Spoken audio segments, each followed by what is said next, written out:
L'allarme è scattato in mattinata quando il marito è entrato nell'abitazione della famiglia della donna Maria Grazia Contarini, 68 anni, in via del Cristo, nel popoloso quartiere di Volta Barozzo a Padova.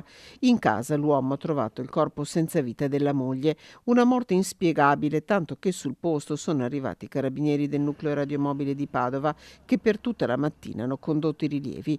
Presenti i tecnici della scientifica sulla strada piuttosto stretta, è stato necessario regolare il traffico. Nessun segno di violenza apparente all'interno. Il magistrato che coordina le indagini ha dato il nulla osta allo spostamento del corpo poco dopo mezzogiorno e in via del Cristo la situazione è tornata alla normalità.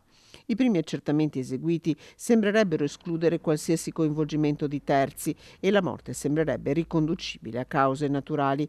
A pochi metri dall'abitazione, a febbraio 2006, era morta Elena Fioroni.